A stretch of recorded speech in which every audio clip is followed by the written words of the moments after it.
Oh man, you guys have to hear this story. It's one of those moments that restores your faith in, well, in corporate karma, I guess. But it starts out rough.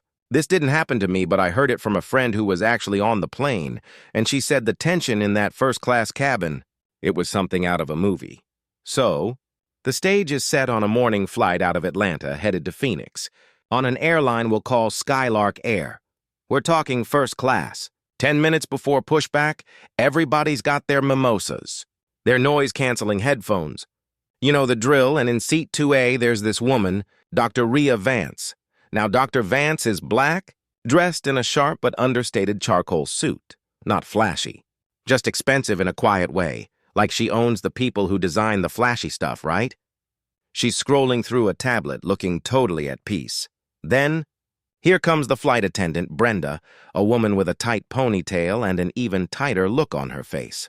And she stops right next to Rhea's seat, the way she cleared her throat. It was a declaration of war. Brenda leans in, not whispering, definitely not, and she says, "Excuse me, ma'am, this isn't general boarding. First class is for people who can actually afford it, not visitors." Rhea Vance looks up, her eyes slow and steady. And it's that look that tells you she's heard this line 1,000 times. That it doesn't even sting anymore, it just bores her. She says calmly, "I have my ticket, thank you." And she reaches for her blazer pocket. But Brenda isn't having it. She snatches the boarding pass, literally snatches it like she's confiscating contraband from a teenager, squints at it with this ridiculous theatrical suspicion. And then, get this, she slaps it back down onto Rhea's chest with an audible thwack. "Don't try to pull a fast one up here." "Honey!" Brenda sneers, and the entire cabin freezes. I mean, the sound echoed. You could see the businessman in 1C, who we'll call Gary, immediately pull out his phone. Not to help, oh no, but to record. He already had the hashtag ready in his head. First-class fraud Rhea, she doesn't flinch. She just adjusts the collar of her suit, and that's when you catch a glimpse of the watch. Patek Philippe, understated, probably cost more than Brenda's entire salary for the year. But here's the thing, Rhea doesn't use that as a weapon, not yet. She just holds that steady gaze. You could almost hear her thinking, have you ever been so underestimated that people couldn't see the power right in front of them? Then things went from bad to disastrous. Brenda, feeling her oats because she had an audience now, flips her own phone to selfie mode and starts a live stream. "Hey fam, it's your girl Brenda up here dealing with a little drama." "This woman thinks she can just seat hop her way to the front," she announces, loud enough for half the airport to hear. The viewer count starts climbing, 50, 100, 200 people watching this act of public humiliation in real time. Security gets called, of course. Two big guys walk onto the plane, followed by the lead purser, Mr. Jenkins. A man who lives by the book and clearly believes Brenda's narrative before he even talks to Rhea. Jenkins asks for the documents again. Rhea hands them over. Jenkins studies the first-class ticket, studies the driver's license, Dr. Rhea Vance, CEO, Atlanta address. He frowns. See, the documents are technically perfect, but in his mind they don't match the person. He's seen rich people, but his rich people are loud, they travel with assistants, they wear labels. Rhea was just powerful. "Ma'am," Jenkins says, making the call right there in front of the live camera. "I'll need to verify this through the central system. We've had high-quality forgeries lately. You're delaying the flight. I'm going to have to ask you to deplane. That's the moment. That's the point of no return." Rhea glances at her phone. She's got messages piling up from her legal team. She looks up at Jenkins, smiles, a slow, almost pitying smile, and says, "Mr. Jenkins, before you make a decision that you absolutely cannot take back, I suggest you call the captain to the cabin. Personally," Jenkins puffs out his chest, "I have full authority, Dr. Vance. The captain delegates passenger issues to senior management." He looks at the security officers. 10 seconds, ma'am." Rhea simply reaches into her elegant, simple black leather clutch and pulls out a single business card. She doesn't slam it down. She just places it, face down, on her tray table.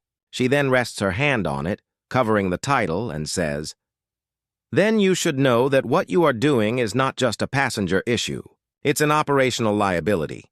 Gary, the businessman recording, is zoomed in, trying to catch the gold embossed text. The chat is going crazy. What is the card? Show the card! She's bluffing. Finally, the cockpit door opens and out steps the captain, Captain Silas.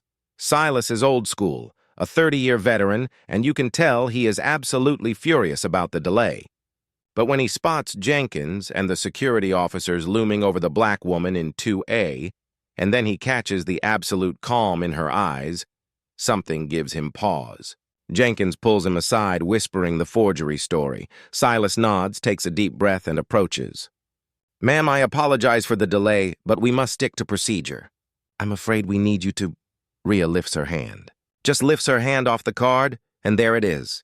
The captain, Silas, sees it first. He doesn't even have to pick it up. The logo, the name, it's all he needs. Vance Aerospace Partners, Dr. Rhea Vance, Chief Executive Officer and Founder. Silas literally stops breathing. You can see the blood drain from his face. This man who has flown multi-million-dollar jets across continents is now completely undone by a piece of cardstock. He knows that name. Vance Aerospace isn't just a partner. They're the people who lease planes. The kind of leasing where you own the metal and the paperwork. He whispers, the way you speak at a funeral. Dr. Vance. I had no idea. Rhea's voice, still calm, cuts through the silent cabin. Clearly, Captain. Now you do. And what you should also know is that this particular aircraft, tail number N737RV, is currently under a 7-year lease agreement with Skylark Air. From Vance Aerospace Partners, the businessman. Gary reads the card title aloud into his camera, and his live stream chat explodes. The young woman in 3B who works in aviation insurance gasps out loud. Brenda, the flight attendant, goes pale because she realizes her viral moment is about to get a whole lot darker. But Rhea isn't done with the main course yet. She opens an app on her phone. Not Instagram, not TikTok, it's a financial dashboard. And she turns the screen towards Silas. Captain, I believe you need to call your regional director right now.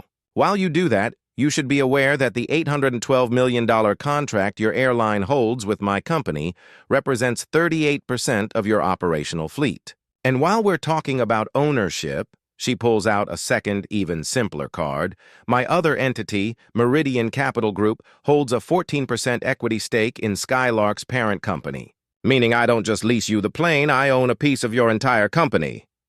The cabin was silent. Even the businessman Gary put his phone down for a second, just to process the sheer nuclear power of that reveal.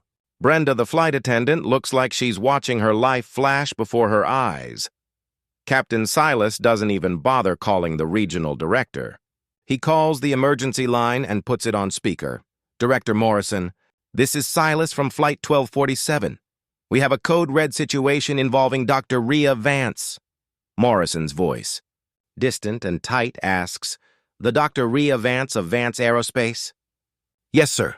She was just publicly accused of fraud, live-streamed, and threatened with removal from one of her own planes by our crew. Rhea cuts in, not yelling, but with the voice of final, total authority. Director Morrison, I'm not looking for a free upgrade or frequent flyer miles. I am looking for immediate systemic accountability. My contract with Skylark Air includes clear provisions for discrimination. Here is my demand. First, immediate termination of the employee who initiated the discrimination and violated social media policy. Second, immediate suspension and mandatory retraining for the manager who failed verification protocol. Third, a public commitment to system-wide mandatory anti-bias training for every employee who wears a uniform. Morrison's response was instant. Panicked. Done, Dr. Vance, all three. Within the hour, we will implement whatever training you recommend. And that's when Brenda, the flight attendant, finds her voice, shaky and defensive. But I was just doing my job. Anyone could make a mistake. Rhea doesn't even look at her. She just looks at the phone, at Director Morrison's panicked voice, and says, Director Morrison, you have your answer. She is terminated, effective immediately, for not understanding the difference between doing her job and violating federal anti-discrimination law on my company's property. Silas, looking completely shattered but relieved, walks over to Brenda, whose face has crumpled into tears. He simply nods to the security officers who escort her and her now dead in the water live stream off the aircraft. Rhea Vance, now seated back in 2A, looks around the cabin, still packed with silent recording passengers. She doesn't have an entourage. She doesn't have security. She just has the quiet, undeniable power of preparation. She gets on the intercom. Captain Silas hands her the mic. I kid you not. "Ladies and gentlemen," her voice is calm and measured, "I apologize for the delay. The changes you witnessed today are not about one moment of revenge. They are a promise that no passenger, regardless of their appearance, will ever be subjected to this kind of public humiliation again. Your airline is now committed to creating an equitable travel experience. Thank you for bearing witness." The cabin erupts. Not just applause, but a genuine, spontaneous roar. The businessman Gary is now posting an apology and a testimonial. "I was wrong. This woman is a legend." The plane finally pushes back. 18 minutes late, but carrying a totally different energy. So, the next time you see someone trying to be unjustly dismissed, maybe think twice about who you're looking at. Maybe that quiet person is the linchpin, the one who owns the stadium, the one who has the power to fix the whole damn system. Rhea Vance didn't have to raise her voice to raise the standard. She just had to show them the real meaning of chief executive officer. What about you, though? Have you ever had one of those moments where the person being bullied turned out to hold all the power? Where the system was held accountable by an unexpected force? Tell me in the comments below. I want to hear your story of corporate karma, because these are the moments that truly change the game. And don't forget to like and subscribe so you don't miss the next story of power, dignity, and unexpected justice.